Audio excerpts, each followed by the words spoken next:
Namaste and welcome back to another episode of The Sapient. Today we have yet another guest, and she seems to be a wonderful person from what like I have known about her from her very short yet pretty good bio. So welcome, Danny. Thank you. I hope I did not like murder your name. My name is Danny Rosenblad James, and Got it. it used to hmm be Danielle James, but I changed it when I got married hmm to a Swede. Yeah. So I will stick with Danny because it's just easier for me. Yeah, Yeah, and my name is Ganesh. And so, how are you doing today? I'm doing good. It's been a bit of a busy day. Been studying my third language, and studying my school things. I'm studying at a university to become an English teacher. hmm Mhm. Got it. And how many years have been at it? Like, how many years have been doing that? I think it's been 2 or 3 years now. And here in Sweden, you have to go through schooling for 5 years. 5 years to become a teacher. Hmm. Like, people become doctors in that much duration. That's how it is. Yeah, that's kind of messed up, if you ask us, particularly from an Indian standpoint. Yeah, it should be better pay, but it is what it is. I'm not doing it for Yeah. the money, I'm doing it to help the hmm kids. Yeah. You better roll with like like a BMW or a Rolls Royce in like 5 years after teaching. um yeah, because teaching is so like tricky, right? Because Hmm. it's not just imparting education, but it is so much about like building up those values and ethics with children Hmm. and making sure that they come up right. Yes. um do you think that's kind of like challenging, or do you think that's kind of like adventurous for you?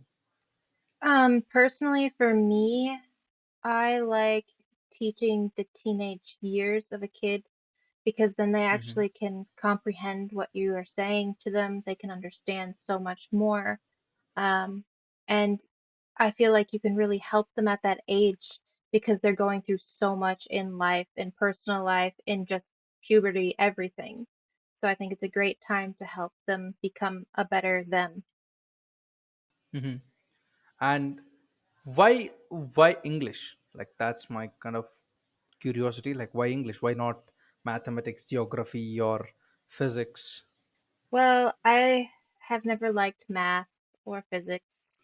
hmm Plus, I live in Sweden, so hmm everyone's speaking Swedish, and English is my native language. So it makes it a bit easier for me. Plus, I've always loved writing. Thus, hmm I have the travel blog. Got it. Mm. So, how hard is it for you to study English? Um, so the education level in Sweden compared to the US is hmm higher. So hmm they have a higher level for just their education in general compared to what I'm used to in the US. So hmm it has been a little difficult at times, and people are like, oh, it should be easy for you. It's your native language. But hmm I'm learning things that I was never taught because it's my native language, like hmm about the linguistics and all the stuff behind the language. And I'm just like, hmm oh, Yeah, I mean, yeah, because in India, if you look at us, we have like 64 languages, mm, and 64 recognized languages, hmm, and all of them have their own alphabets, their own grammar system, and their own numerical system, and so on. hmm, And I don't think like people realize how hard is it to learn a new language. I'm not talking about just speaking a language, hmm, because you can pick up Russian in like 2 months. That's not a big deal. But understanding their grammar and like the actual language is so hard yeah. that people kind of underestimate that. Like, and I feel like you are in a very typical situation where like anybody who meets you could be like, Danny, come on, you speak English. It's how hard can it be to study English? And you're like, first of all, you're dumb, and second of all, it's hard. Yeah, yes. It is Yeah. definitely something that seems to be overlooked because a lot of people don't realize when you go in depth in a language, there's a lot more to it than just speaking or writing. You have to understand why you do these ways that you do to make the Mhm. language. Yeah, because I was recently looking at this whole conversation around the word woman, Mm, like people debating where it came from, and people are like, it's womb plus man, and like they were throwing like some absolute like I don't know like shit words out there, uh, and and an English professor had to settle that down. He was like, it's called as a whiff and man, and whiff is what we used to call women like many years ago, and he had to settle that. And I was like, yeah, it is kind of weird if you think about it, like how the evolution of words have become. mm, mhm. Yeah, so that is indeed kind of intriguing. What do you like think about this evolution of words that you know we use every day? Well, at first, they were actually pretty sexist back in the day with some of the words that they had created. Mm-hmm. And so now, at least with the English language, we're trying to take away some of the words and make them more general. Mm-hmm. So, for instance, instead of saying waiter or waitress, we say Mm-hmm. most people say server now. So then Mm-hmm. it's a broad term instead of giving it specifics he or she. Mm-hmm. Got it. Mm, Because it's really weird that we make these random sounds out of each other's mouth, and somehow we are able to comprehend it. mm, And we see this international like struggle of which accent is better, American accent, or like British accent, or so and so on, mm. so forth. Sorry, because I'm talking to an English teacher. I need to make sure that I'm speaking at least somewhat proper English. Yeah, so like where I come from, I have I proudly have like an Indian accent. And unlike American or British accent, Indians pronounce everything, like each and every letter, that Wow. it's not confusing. So in your international expertise, because you're also a traveler and also you came from land of free, you know and to Sweden, um, which accent do you feel like it's easy to understand and also to speak?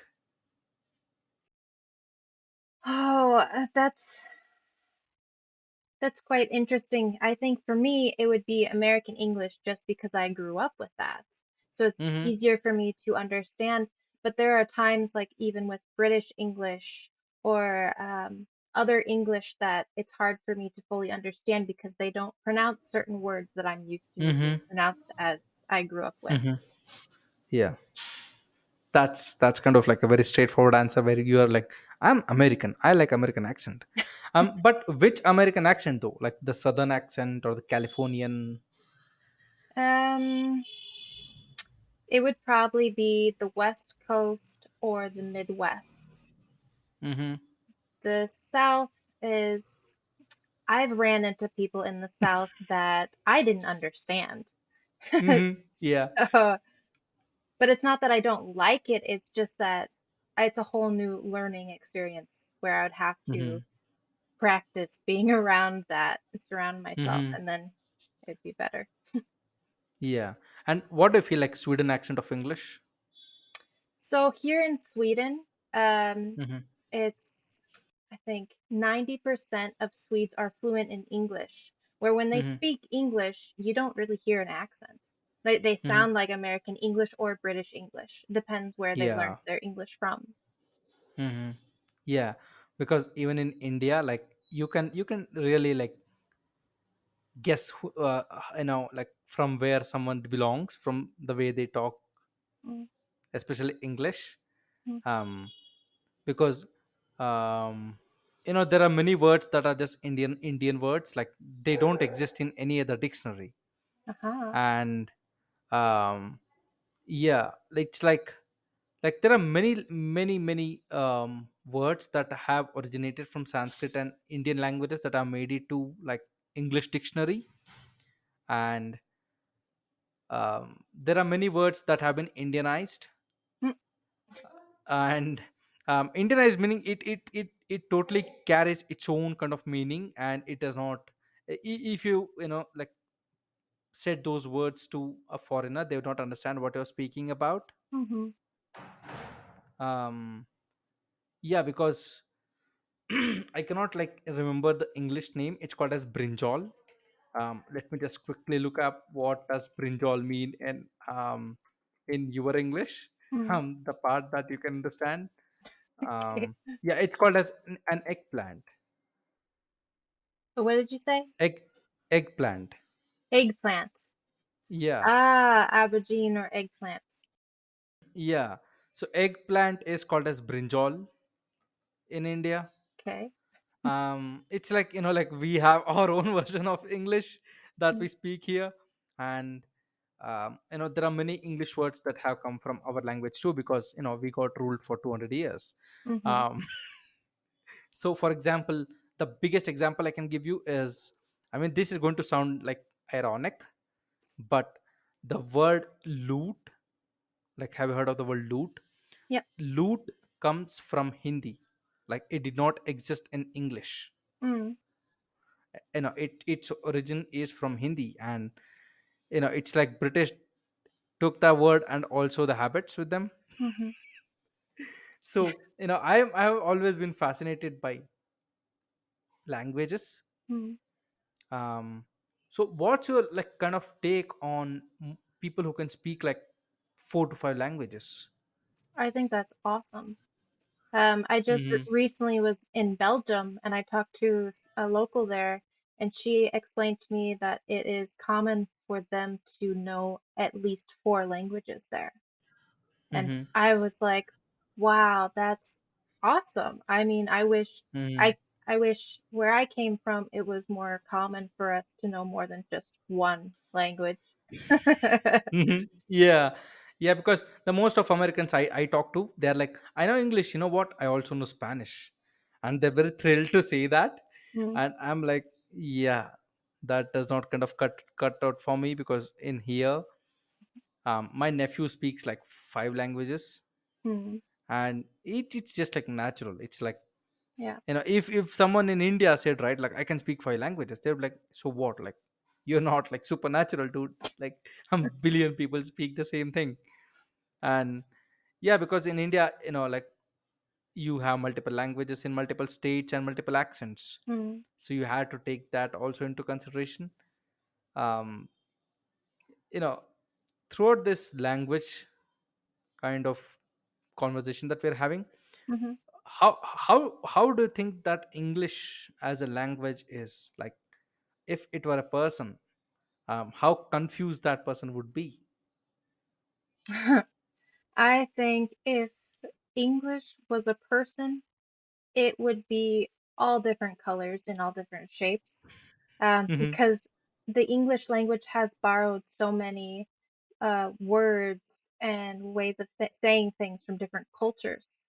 So it would just be a huge hodgepodge of things. It would Hmm. look very Yeah. strange. Probably have a tail and all kinds of stuff. Yes, exactly. Yeah, by the way, I went through your blogs, like, Mhm. on your website, which was, by the way, very hard to find. Ah, I don't know in which cupboard you're hiding that website. It's very hard to find. um did you yeah, so did how? you write Misfit Wonders? No, because I had to go through like 4 websites to find yours. What? That's weird. Yeah, so I was like, damn, like, she is elusive. Like, she is like, she's so hard to get hold of, because you don't have social media, by the way. Yes, I do. You have social media? Yes. Damn, then my team really like fucked me over, I think.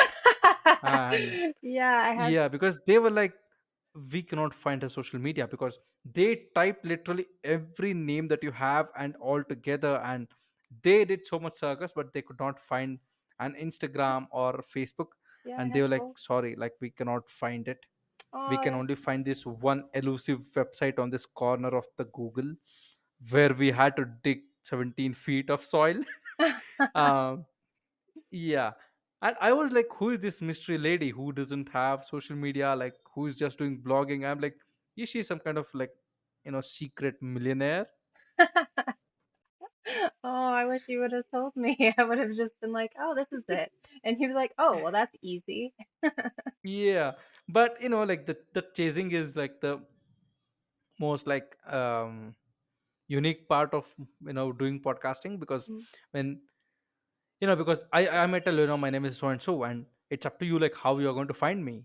mm. and, and yeah, I don't know why the fuck my team told me like you don't have social media, and I was like, okay, so she's like a proper secret millionaire. She's like, you know what, I earned so much in United States, I went to Sweden because I had so much money, and I was like, I'm going to live in Sweden and no social media, no online presence, just rub everything off, and I'm going to live secretly. Nope, that's not the case. Unfortunately. And to disappointment of my team guys, like she does exist on social media, so next time do a better job. Anyways, yeah, so how did you get into this travel blogging? Like, first of all, how did you get into traveling, because that is such a like an expensive hobby. Eh, well, when you're from the US, it's pretty normal to travel, like go on road trips there because the country's already so big. And Mm-hmm. I grew up with family all over the US. So I Mm-hmm. already was growing up traveling. And Mm-hmm. then I met this Swede who invited me to travel with him in Peru. And then Mm-hmm. when I went there, I fell in love with traveling out of the country. And that's where Mm-hmm. the traveling across the world started. Mm-hmm. Mhm. And how many countries have you like visited? I think I'm up to 20, maybe. Damn, damn, that's a big number. Mm, That's a like a pretty good number. mhm. And have you felt like any difference of people that exist, Oh, like 100%. different spectrum? Oh, 100%. I mean, Mm-hmm. I think out of all the places I've been, the most scared I've ever felt was in the US. What? That's your Yes, motherland. yes. And my motherland, each state has its own feel when you're traveling there. I mean, I Mm-hmm. traveled in, I think it was in Tennessee. My husband, Mm-hmm. I, our two cats, and our dog, we were on a road Mm-hmm. trip and Mm-hmm. we were just gonna stop and sleep on this little stop, little pit Mm-hmm. stop that we could. And a guy came over with his truck. He had a shotgun behind his head, and he Mm-hmm. goes, "You guys can't stay here." And he like Mm-hmm. acts like he's gonna grab a shotgun, and we're like, Mm-hmm. "Okay, we're gonna go." Mm-hmm. Yeah, yeah, that's America for you. Yeah. um And yeah, and then I used to hitchhike for a year when I was in the US too, so there's some experiences from that as well. yeah. I mean, I was very like blown away from hitchhiking concept in United States, and Mhm, I really looked into it, mhm, and I really saw what happened to hitchhikers from like 1970s to 1990s, even mhm, early 2000s. mhm. I was like, damn, I would rather fucking walk naked than take a lift from a stranger. So, what's your like favorite kind of story of hitchhiking, and like what was your favorite experience from that?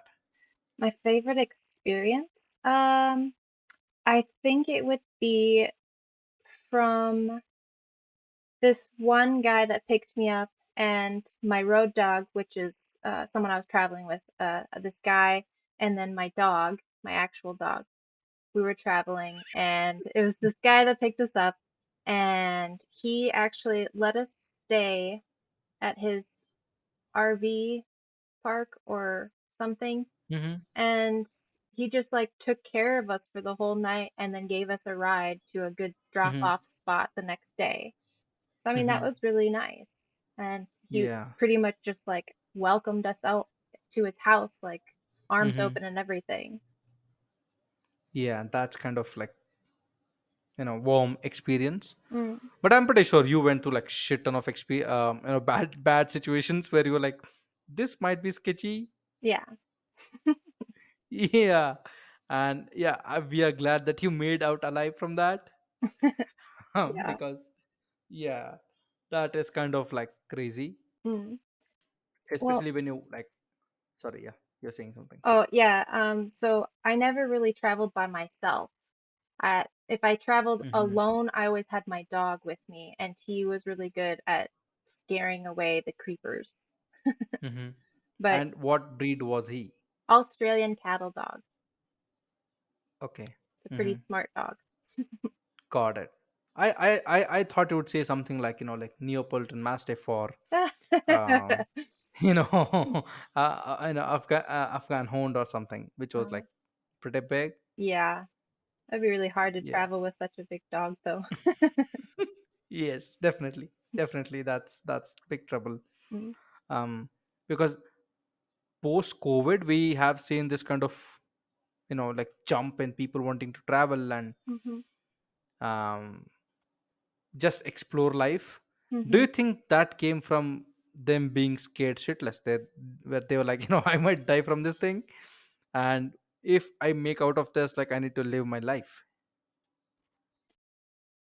I think people realized that they didn't want to be cooped up anymore, that they didn't want to be stuck in the one little box that they now were stuck in because some of those places, when COVID was happening, they couldn't Hmm. leave. Hmm. Mm, so I think that's what happened. Yeah, but do you also think like people will were like, like I might, anyways I'm going to die? Because you see, like if you live in any major city, here is Mm, what I feel like, because I live in one. You mm, almost feel invincible. You're like, nah, I'm not going to die, I'm good for here. Because I'm so comfortable, I'm so taken care of, I'm so protected that people don't have that threat in their radar where they're mm. like, like death is a reality. They don't understand sometimes. Do you Uh, think that was like one of the leading reasons where they were like, oh shit, yeah, I might die maybe? So I yeah, need to enjoy this life. yeah, I mean, maybe for like the bigger areas, but like I was here in Sweden when that happened, and everyone just acted normal pretty much because Swedes already keep their distance from everyone else. They already Mm-hmm. do the distance, they were doing that before COVID. So it was the only Mm-hmm. thing that really changed was less restaurants were open or less places, but it was just more of a recommendation to wear a mask. They never Mm-hmm. said it was like mandatory. Got it. Also, is it like because you have so much of landmass out there but so small population that Mm. people just like to be like, alone? Yeah, there's a lot of forests all over the place. So, I mean, the Mm-hmm. population of Sweden, I think, is 10 million for the whole Mm-hmm. country. That's like a big city in the US. um Danny, like in my city Mm. we have 11.4 million people. Oh my gosh, I couldn't do that. That's too many. I like my space. I like forests. I like nature. Hmm. Yeah, Wow. I think you would not fit in here. Yeah, a bit much. Yeah, that's kind of crazy because right now India's population is like 150 billion. um like like pretty crazy. Sorry, Mm, 1.5 billion. And that's like too many people. But if you come to India, apart from some part of like cities, you won't find that much of people. mm, Like especially if you go into rural areas, you won't find that those many people. It's just normal. mm, So I'm just trying to think about like your travel stories, like how good those must have been. And you are ticking out countries like, you said Yeah, I travel like 20 countries. Mm. And there are people out there who I'm pretty sure who are listening to this episode who have not traveled 20 cities rather than 20 countries. Mm. So, do you think that, like an elusiveness or curiosity of understanding new places and people took you there, or was it just natural to you? That's exactly why I started traveling, is because became interested in these different cultures and learning more about the different kind of people throughout the world. Mm. Mhm. And what have you learned? Like, So I have learned that a lot of the countries, especially the poor countries, are usually the most nice hmm people. Like when I was traveling in Bolivia, it was me and another American girl that I had met, and we're really good at acting like we know where we're going, but we don't.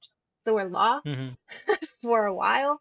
And hmm this local lady, she was nice and she had us follow her, and then she just bought us a meal.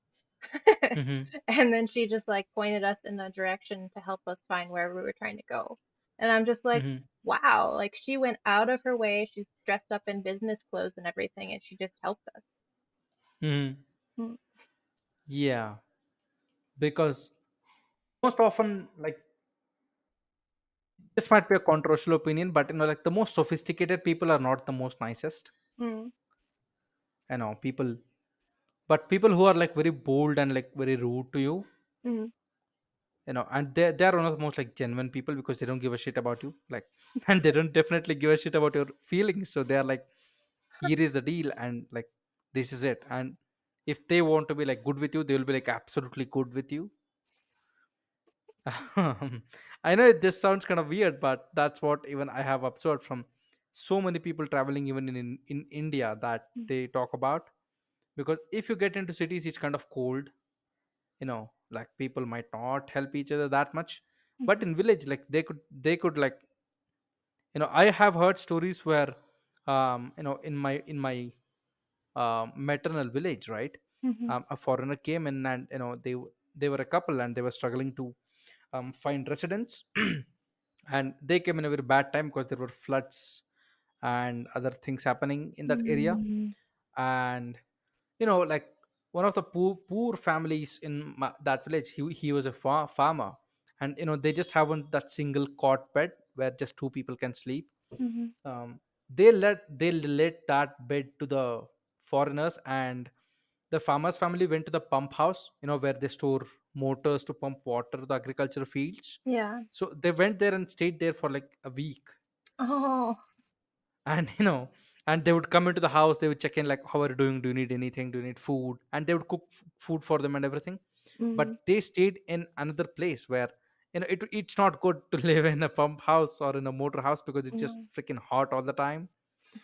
um but like, I have like heard of these stories where people are just incredibly like kind to each other. Mhm. And it's often those poor people, it's not like a person with mansion. Yeah.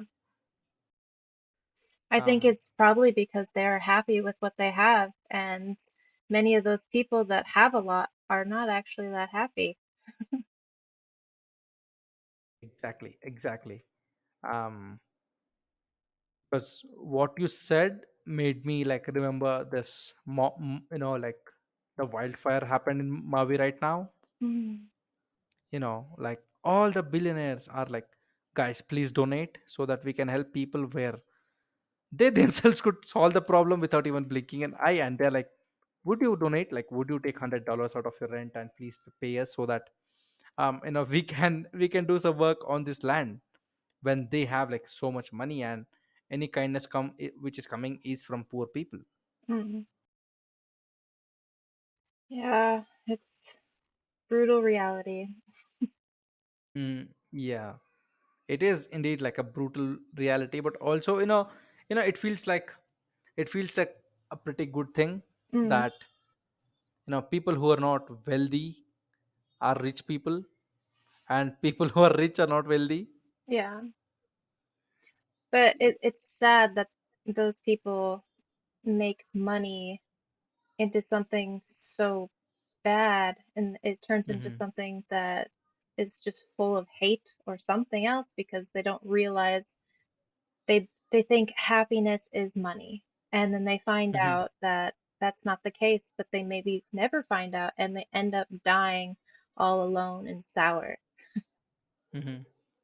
Yeah, that's like kind of sad reality, and I think like we are looking at wrong things in life. Mm. um and in the meantime that we were talking about, my Mm. team has been graceful enough to find me your Instagram. um Yay!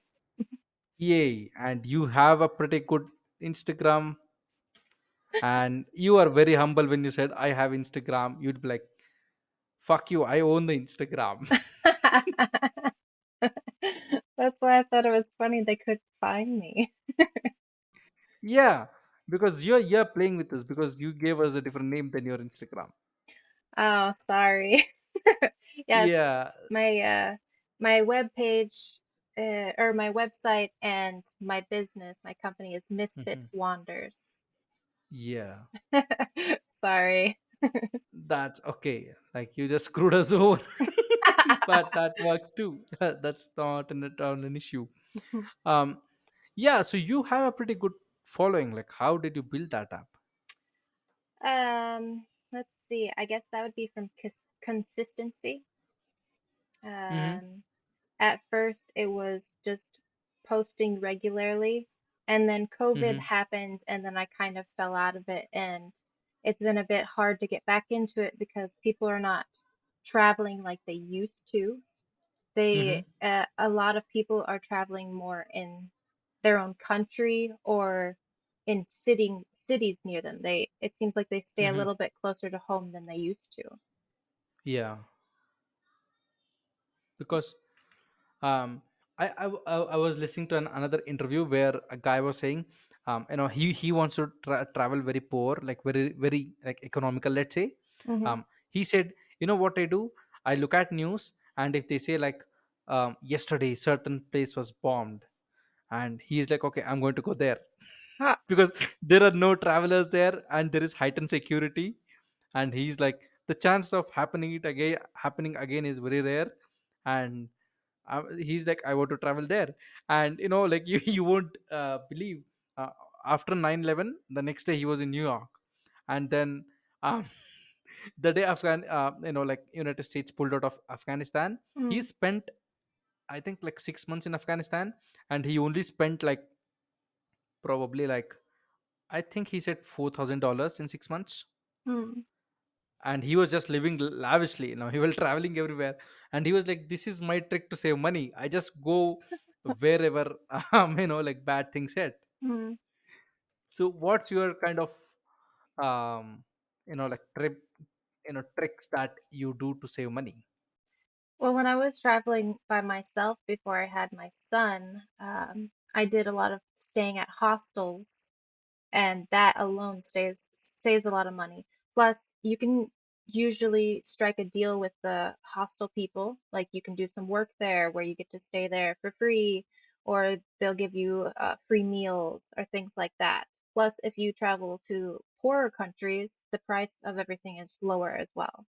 So that makes it easier. Oh, and Mm-hmm. street markets. I love street markets Mm-hmm.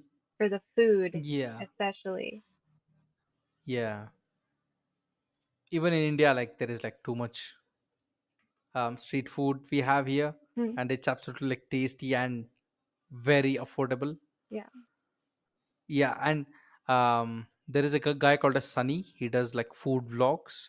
Mm, And he does these challenges like he needs to spend $100 on food in a particular country. mm. And he spent like, I think, like $12 in India before he was like, I cannot eat anymore. Uh, And he went to multiple establishments, and he had like 20-25 types of food. mm, And after all that, he was like, I cannot have anymore, and he closed it at, I think, $15. that's crazy. Yeah, that's kind of cheap. And that's why, like, right now, if you look at it, like, a lot of foreign people come to India because it's like medical tourism here. Mm, Where getting treated is cheap and also food is cheap. mm. Yeah. Have you seen those kind of phenomena in other countries too? Because you have traveled so much. So like when I traveled in Cambodia, I could get some of the meals for like $3 or $4. I don't know if Mm-hmm. we're gonna be talking in dollars or what money we're talking Mm-hmm. in. It's okay. You can talk about any currency. Okay. We have converters. Yeah, but yeah, and then when I was traveling in Bolivia, it was probably around the same price for meals. And in Mm-hmm. Peru, I think it was a little bit more. Mm-hmm. Um, and then I think the most expensive has been in France for food. Mm-hmm. That's Yeah, of course. pretty expensive there. Mm-hmm. But I think even like food in United States is pretty expensive. Yeah, but see, the United States is tricky because it depends on the state. Like Mm-hmm. every state has their own laws. They have so many different things happening in each state. So some places you go, you can find pretty cheap, good food, and then others you're finding only the really expensive stuff. So like if Mm-hmm. you travel to New York, that's going to be super expensive in like New York Yeah. City, Mm-hmm. compared to if you go into any of the Midwest states, pretty much. Mm-hmm. Mm, So yeah, that's kind of like, yeah, but food is like very interesting part of traveling. I would think. mm. Because if I traveled and if I ever travel, I'm just traveling for food. Like fuck sceneries, fuck mountains, fuck seas and lakes and all these things.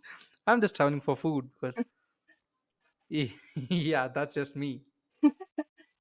Yeah, when I went to Cambodia, I actually think I had only been a vegetarian for a couple years, and Mm-hmm. I tried explaining it at a food market, and so Mm-hmm.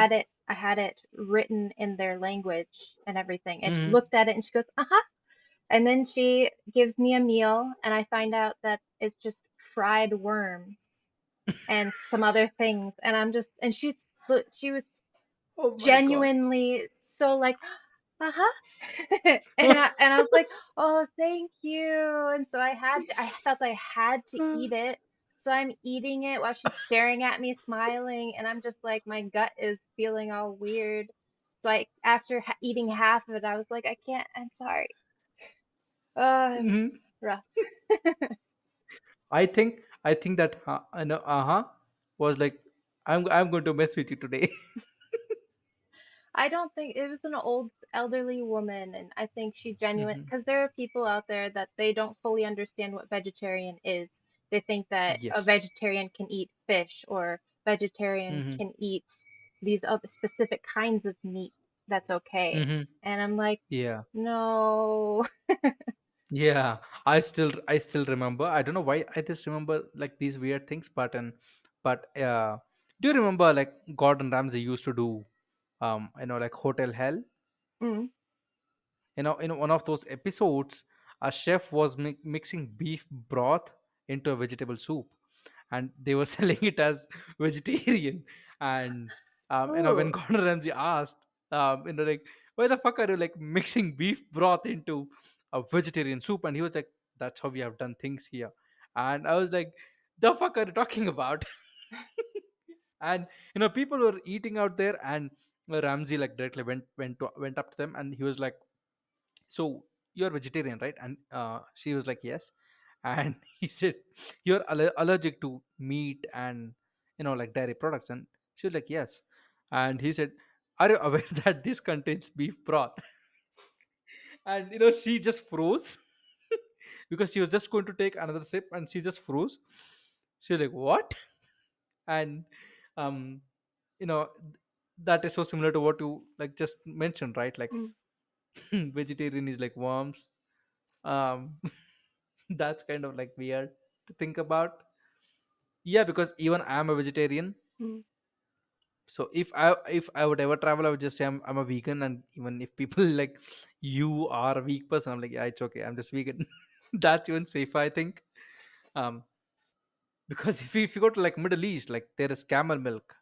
mm, And I don't know how that tastes, but from the reactions I have seen, how people react to that after drinking. I'm pretty sure it's not that tasty. Yeah, I've Yeah. never tried that, so. Yes, me too. I have always had like cow milk. Mm. I don't even like buffalo milk, and yeah, but I think camel milk would be like one of the worst milks that you could have. I think. Huh, that's good Yeah. to know. Yes. So if you ever travel to Middle East, stay away from milk. Gotcha. So apart from traveling, you are an author Mhm. and you are learning English Oh, I'm learning Spanish. That's going to be and my third. Spanish. That's going to be my third language. So like, and also you do travel blogging and you have like 9,000 plus followers on Instagram. Yes, and I have a So my 2-year-old. question is, yes, and you have a 2 year old and you're married, right? Yes, So my question is, how many hours do you have in a day? not enough. Mm-hmm. Let's see. So I really have to stick with some kind of schedule. Mm-hmm. So my day usually starts at like 6 or 7 in the morning, and then it usually Mm-hmm. doesn't end until 10 or 11 at night. Um, so that's a day for me. And in that day, it depends what day of the week it is, but Mm-hmm. I'll have a schedule created where I'm going to work on my travel blog this many hours throughout the day, and then I go and switch to studying, and then I have to go pick up my son from school, and then Mm-hmm. I'm a mom, and then I do the chores and things around the house. Mm-hmm. Mm. So it sounds like you have like 28 to 30 hours in a day. Um, yeah, I mean you'd have to confirm on that. I don't know. Um, yeah, because it sounds kind of like hard. Mm. Yeah, but it helps when you And have an actual schedule and you actually follow it in. Because as us as humans, we're really good at mm-hmm. veering off of whatever schedule we create. So what I've done Mm-hmm. is I've created in my calendar book, I'll have specific things that I'm like, these are important to do today. And then Mm-hmm. can't move to the next thing that I have on my list until I've done the first one. So Mm-hmm. that helps me not get sidetracked or distracted by other things. Got it. Mm. And how many years have been at like writing books? Well, I only have one book out. And I just recently wrote it a couple months ago, and it's actually a children's picture book. Hmm. Got it. And how many years have been at your small business? That is Misfit Wonders, right? Yes. So I've had my travel blog for over 6 years now.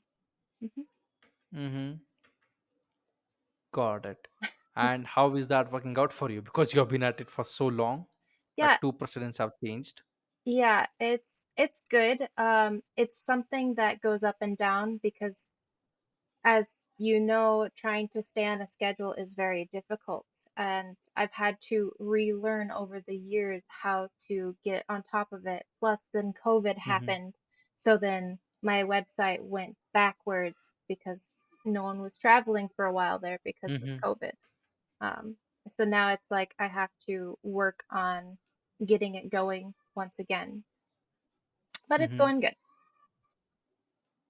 And have you learned like I feel like you have learned like many lessons from just burning your finger again and again. Hmm.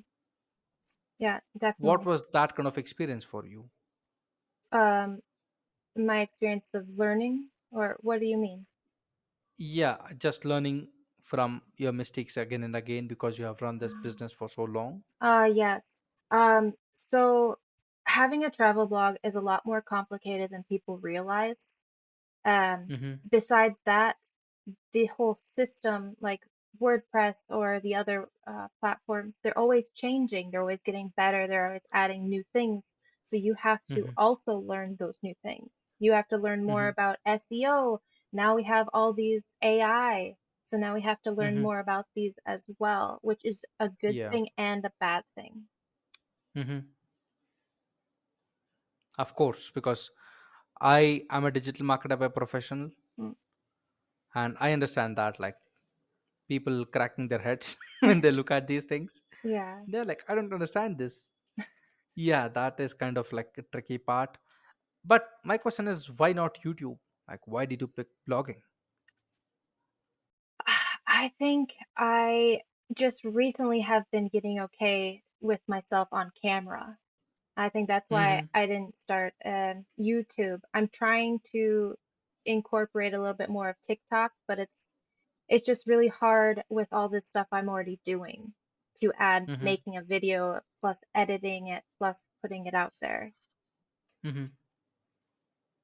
But yeah, I don't know, because I feel like you have enough experience in this field where you could call yourself as veteran, Mm, and it would be like very easy for you to create content because you understand how it works. yeah, but being on the camera is a whole nother thing. Like, I mean, I can Mm-hmm. do this having a conversation with you, but Mm-hmm. I would have to have like a whole script if I were going to do it myself and then try to pretend there are people behind this camera that's staring at me. Mm-hmm. It's it's Got it. it's like a whole nother thing you kind of have to learn, and it's just that's not a focus for me right now. It's just more Mm-hmm. autopilot for me to write and have photos and then sometimes videos I show as well, but it's not like Mm-hmm. specifically videos. Got it. Because I feel like you are just dead opposite to me, because if you gave a script, Uh-huh. I would probably cry to sleep. Like, I would probably cry myself to sleep. I'm like, fuck this. Yeah, I hate scripts. Mm, It's just, you give me a camera, I'm going to do whatever I want. Like, yeah. and if people like it or not, like, I really don't give a shit about it. That's good. And that's how we have built this podcast, because we have never gave a shit about anybody. And it's very rare for episodes to not offend people. Mm, We are always trying to get our guests to poke a bear, at least one bear in an episode, where they say something that's very like nasty or out there, and I'm mm. like, yeah, good, good. Because yeah, because world has gone too much soft, and people Mm, like get offended like way too freaking easy these days. mm, Yeah, so that's kind of my mentality. But you are like, I think you are like a Hollywood actress, because like you need script, and you need proper training and everything. And I'm out here like a chipmunk, right? Like chipmunk with a camera. I'm like, do this, yeah, do that, yeah, put it together, yeah, does it look good? I don't give a shit, put it out. Well, no, that's a good way to be. That's the only way you can get it out is just do it and get it out there.